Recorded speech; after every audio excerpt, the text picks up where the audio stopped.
Thursday. It's Friday Eve, as far as I'm concerned. Thanks so much for joining us for Wake Up Charlotte to Go. I'm Carolyn Bruck. And I'm Ben Thompson. Let's go ahead and send it over to Aisha. She's got to check your chilly forecast.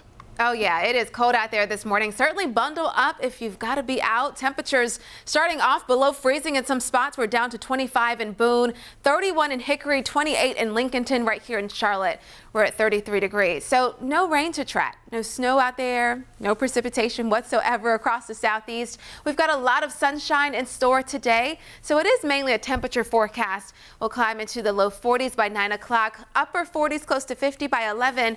And then this afternoon, we'll only climb into the mid to upper 50s, which is slightly below our average of 61, but still not a bad day, just a little chilly.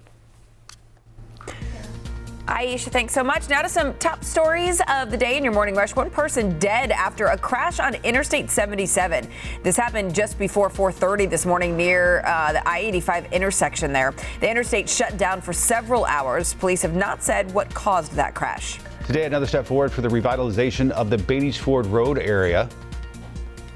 Good Thursday morning. I'm Richard Devane, standing in front of one of the newest developments. Groundbreaking will take place here today at 10:30. It's part of a revitalization effort in the Beatties Ford Road corridor. Some 11 projects slated to have their groundbreakings or start construction by the end of this year. I'm Alice Barr in Washington. With the pandemic exploding at a record pace, President-elect Biden is upping the pressure on the Trump administration to start helping his transition team and share critical COVID-19 data, while President Trump's focus remains locked on challenging the election results. Charlotte-Mecklenburg schools hiring bus drivers now. The district says more than 70 drivers opted for federal COVID leave, forcing CMS to push back the start of in-person classes for middle school students. Now they're holding weekly hiring events to fill those vacancies for bus drivers. You can find more details about those inside of our WCNC app. I'm Nick Carboni. The Hornets getting a big name with star potential in the NBA draft, selecting LaMelo Ball with the 3rd overall pick. He's a 19-year-old, 6'7" point guard who didn't play college basketball, opting to play pro overseas instead. Very exciting night for Charlotte's own Patrick Williams, drafted 4th overall by the Chicago Bulls. Patrick was playing high school basketball at West Charlotte just a few years ago. Time now to connect the dots when we make the news make sense. With COVID-19 being a new virus, experts have been kind of unsure about how long we're immune after getting the virus or the vaccination. But now we're learning we may be set for a while. Since the coronavirus pandemic started, there have been a lot of questions about immunity. Now, a new report has some very welcome good news. Let's connect the dots. Initial reports about immunity were not great, with studies finding antibodies started to fade a few months after infection. But now, scientists have been able to do more robust research. They found immunity could last years, maybe even decades. It supports other recent research that shows while antibodies may fall, immune memory sticks around. Cells that recognize coronavirus after fighting it before recruit other immune cells to make the needed antibodies. Despite the good news, this does not mean you are 100% safe after recovery. Reinfection is rare, but it is possible. Researchers do say this could mean that you only need to be vaccinated every decade or so, unlike once a year with the flu shot. And that is connecting the dots.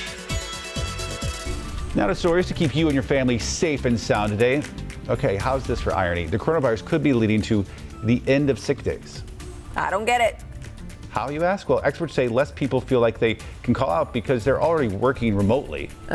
According to a new survey, 2/3 of people say they still work from home even if they didn't feel well. By the way, 60% of people say a sore throat doesn't constitute being sick. I will say there's a fine line between being sick and not wanting to go into the office, because that takes effort and getting dressed and putting up with your coworkers in person and potentially infecting other people, versus being sick and be like, okay, well, I can still muster enough strength to sit on a Zoom call. Just a difference. Very big difference, I think. We are just 1 week away from Thanksgiving, which of course means we're a week and a day away from Black Friday. That's how it works. With the big shopping day looking a lot different this year, researchers found the top 5 stores that will have the biggest discounts. Check them out. JCPenney, Macy's, Kohl's, Belk, and Lenovo, which we found out is like a computer tech store. More people expected to shop online this year, which totally makes sense. So look out for deals there as well. And Ben. Yes. I know what we're doing Friday morning. What? We'll be here. Oh, yes, we're working. We're working. And I might be online the whole time. That's all right. I couldn't fault you for it. But I will pass along the deals that I'm finding online to you. So it works out for everybody. We appreciate your generosity. Thank you so much. Make sure you watch us each and every morning starting at 4:30 a.m. on Wake Up Charlotte. Have a great day.